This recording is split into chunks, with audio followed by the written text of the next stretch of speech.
अल्हम्दुलिल्लाह गैरतमंद मुसलमानों का इज्तिमा है, गयूर मुसलमानों का इज्तिमा है।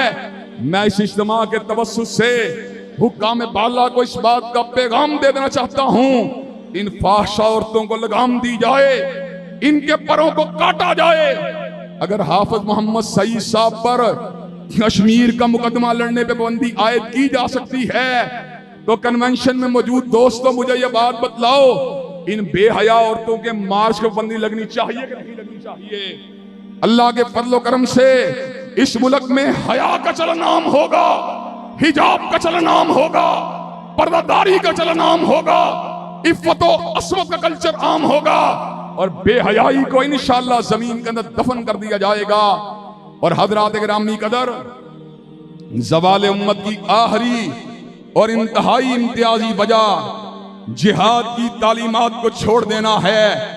हजरत अल्लामा इकबाल ने कहा था, आज तुझको बताता हूं तकदीर उमम क्या है, शमशीर और सनावल ताऊस और बाबाहिर। हजरात गिरामी कदर, जब तक जिहाद मुसलमानों का शियार रहा, जब तक जिहाद मुसलमानों का नस्बुल ऐन रहा, जब तक जिहाद मुसलमानों का दस्तूर रहा, जब तक जिहाद मुसलमानों की सबील रही, जब तक जिहाद मुसलमानों का रास्ता रहा, काफिर हमारा मुकाबला नहीं कर सके। लेकिन जब हमने जिहाद को छोड़ा, बैलों की धुमों को पकड़ा, ऐना की तिजारत को करना शुरू कर दिया, अल्लाह ने हमारे ऊपर हम जिल्लत को मुसल्लत कर दिया। अब ये जिल्लत उस वक्त तक वापस नहीं हो सकती जब तक हम अपने दीन की तरफ वापस नहीं पलट आते। और दीन से मुराद इस हदीस पाक में जिहाद फी सबीलिल्लाह है।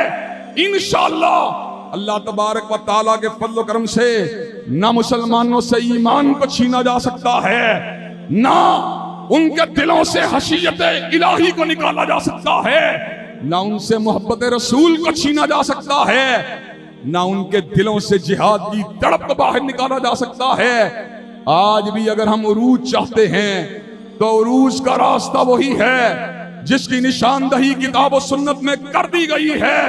उरूज का रास्ता तौहीद का रास्ता, उरूज का रास्ता तमस्सुक बिल कुरान का रास्ता, उरूज का रास्ता इत्तिबाए रसूल का रास्ता, उरूज का रास्ता जिहाद का रास्ता, उरूज का रास्ता हलाल का रास्ता, उरूज का रास्ता हया का रास्ता। इंशाअल्लाह हम इन रास्तों को इख्तियार करेंगे और इंशाअल्लाह दोबारा उरूज को हासिल करेंगे। ज़वाल की तारीकियां दूर होंगी और उरूज का आफताब जरूर निकलेगा। अल्लाह तबारक व तआला हमें माजी के वाक़यात से और कुरान मजीद की आयात से और अहादीस मुबारका से इबरत हासिल करने की तौफीक दे। व आखिरु दावाना अल्हम्दुलिल्लाहि रब्बिल आलमीन।